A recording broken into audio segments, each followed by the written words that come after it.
Hey, welcome back. Closing in on this painting. Um, I talked about trying to do these spirals of yellow, and then somehow what I've ended up with is rays of yellow, which is cool. And that's the thing. I don't over plan these pieces. Let's face it, I barely plan them at all. And so I was just in the house. I had a title in mind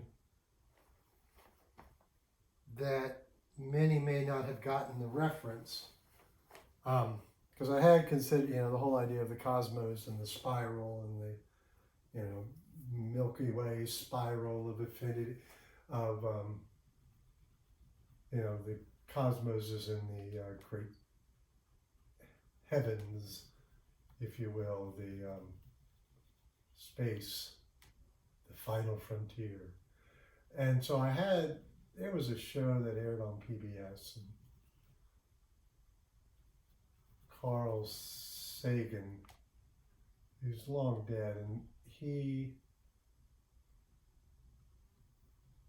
would refer to the cosmos, and the show was called Cosmos, Carl Sagan's Cosmos. So I was thinking, wouldn't it be clever to entitle this painting Cosmos, Carl's Cosmos. And because I'm going to finish this painting in this video, I wanted to confirm. I talked earlier about how my wife titles all the work, and so I wanted to double check with her, make sure that title still felt right, because there was something, the problem is many of you probably have no idea who Carl Sagan is. Many don't know the TV show. I used to always joke it was superb. If I couldn't get to sleep, all I had to do was put that on. And I always wanted to watch it, and I always fell asleep instead. But anyway, I digress. So we decided collectively that the title was a little bit obscure. The reference obscure, I guess, would be more accurate. And so we debated it for a little bit longer and came up with what will be the title. Because we played around. His big thing was, there were billions and billions of stars. So we played around a little bit with billions and billions, kind of riffing on the McDonald's billions of hamburgers sold, and thinking about billions of cosmos poured. And I'm not at billions, but I have poured a lot of these things. So we finally ended up with the title, and I'll reveal that at the end of the video when I actually go to sign it.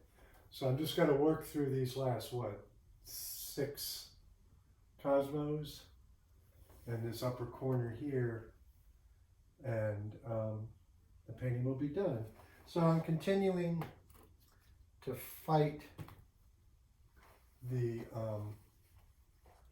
lack of tooth to this paper, and it worries me. This other piece over here is on the same paper, so it might be an ongoing problem, but I have a whole nother roll of paper. So what I normally use, pardon me for walking away for a second,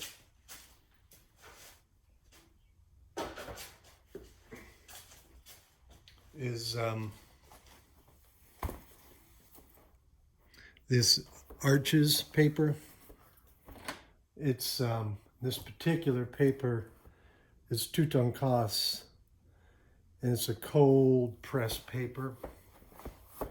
A really nice grain to it. So the next ones will be done on that. And for some reason, I think part of it was, one, I had this paper, and I felt like, oh, well, I've got it. It's a slightly smaller. It's 42 inches by 10 yards instead of 52 inches by 10 yards. So I thought it might work better for what I wanted to do here. The dimension I'm working on here, I would have been wasting some paper.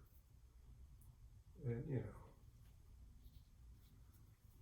I would have found some use for it, but still. So I thought, well, hey, I'll just use this other stuff. And it is a watercolor paper I use quite a bit, the same brand of paper I use for the cycling art. So I figured, well, no problem. But the oil sticks are, particularly this time of year, a lot more slurpy, and so they're sliding a bit across the surface of the paper. And I know I've talked about this before, but still. So, you know, the point being that so much goes into your art making decisions, and one that you sometimes don't think about is what paper, what substrate are you using. So as you can notice, obviously I'm using paper and not stretched canvas. First off, obviously stretched canvas would be difficult to use this media on, but I could do the painting on canvas that was pinned to the wall like this and then stretch it over stretchers after the painting was finished. And many artists do that. If you go look at Frankenthaler, who did, and mainly Frankenthaler, who did poured troughs, and so she could fold the canvas, and there was a little bit of a batik-esque quality to her work. She was mainly active in the 60s, maybe early 50s and late 50s, 60s, into the 70s, part of the abstract expressionist, colorist, sort of that combination period. But she would, like I say, build troughs and then pour paint into the troughs and then unfold the stuff and stretch it. But one of the things is, and I know I've talked about it previously, this really wonderful painting instructor I had, who many great inspirational things. One of them, he was somebody who realized these were paintings and not drawings. I had other instructors who just couldn't get beyond the point that there's no paintbrush and no tubes of paint involved in this methodology, and therefore couldn't possibly be painting. And he understood that these were very much paintings. And he was just a lovely, lovely man, as well as a great instructor.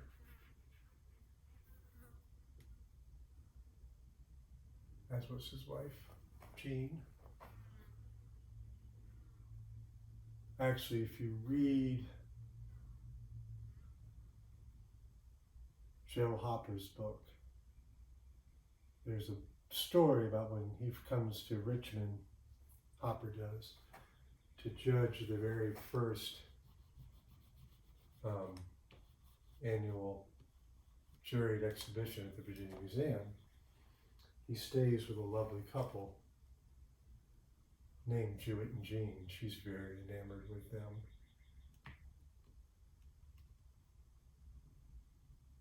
And Hopper's always been a great inspiration to me, and to then discover many years after Jewett's death that he actually knew Hopper. And I, early on, cited Hopper, still cite Hopper, although you wouldn't see it in these, as an inspiration for my work. And Jewett had told me, yeah, absolutely, I see Hopper in your work. Not knowing he actually knew Hopper when he told me that. But I digress. So one of the other things that he told me, Jewett, not Hopper, never met him, is that the first 4 lines of your painting or your drawing or whatever are the 4 edges of the paper. And you'll notice I don't work out to the edges of the paper because I'm just persnickety enough to go Nobody's going to make my first 4 lines. So as soon as I learned that, I never worked to the edge of the paper again. Sorry for the weird syntax on that statement. Because this is my work, and I don't want anybody doing any part of my work.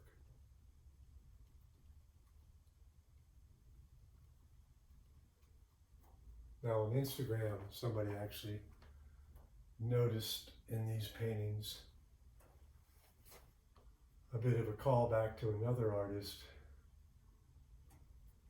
sort of quite famous in the 50s and 60s as well, and into the 70s, but still alive and painting today as far as I know. Wayne Tebow, who was an early influence as well. And the similarity in this piece is limited in that a repetitive object with slight variations with a strong shadow. And that's the extent of the reference. But pay attention to your references. Look at art. You have to look at art and find something that appeals to you, play with it for a bit, and then make it your own. That's the other part of that. You know,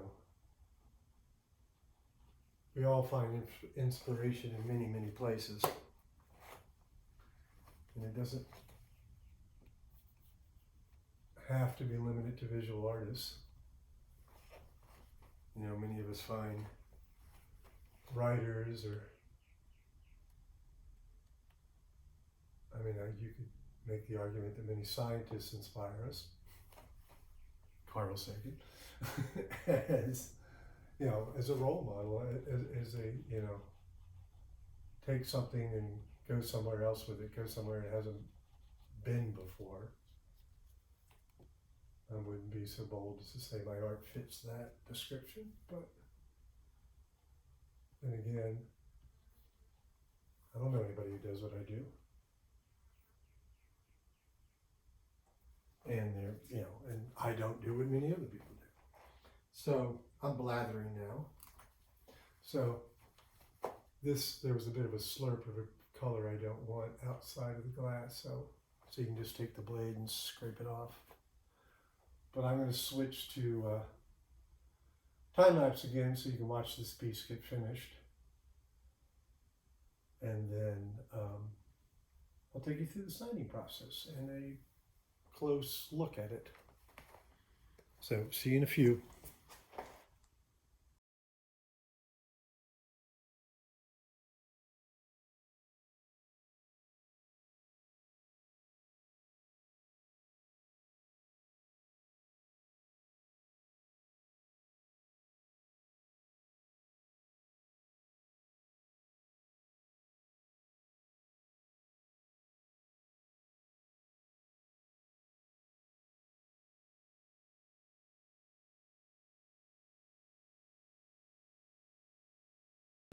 So my final stage in any work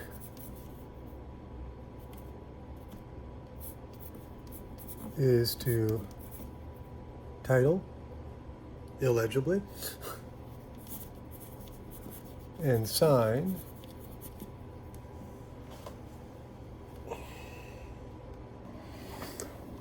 and my signature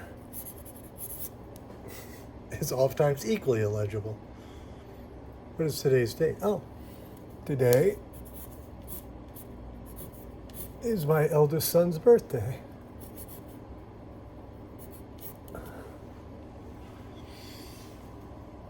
All of 42 years old, is that possible?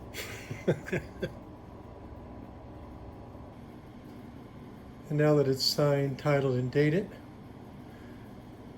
this is Infinite Cosmos.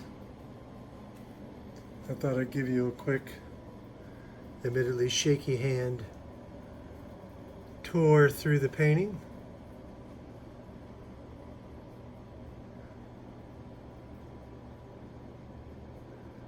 Of course, I probably should have just spiraled around, right? With the spiral of the images. But I'm very pleased with this one. And with this whole concept. It wasn't something I had set out to do, but now it's kind of taken over my brain. And that's another thing with art making, you know, follow it. Who knows where it's going to go? Admittedly, the fact that the first one sold before it was finished certainly piqued my interest, we'll say. So that is the piece, slurpiness and all. And once I sign them, I call them done. I don't come back in and work on them anymore. A big part of art making is knowing when to stop. So of course, I'd love to know what you think. Give it a thumbs up if you like it. Tell me why you don't if you don't. And obviously a follow would be greatly appreciated. You all know the bit. And again, paint what you know, and God knows I've made enough cosmos to really know them. I don't drink them, but I do make them. And know what you paint. And paint what you want to paint, guys. And here is what's next. And in case you were wondering, this is what my paint table looks like. So thank you all for taking the time to watch. Truly do appreciate it. Again, thumbs up if you would, comment if you please, and subscribe if you like what you see.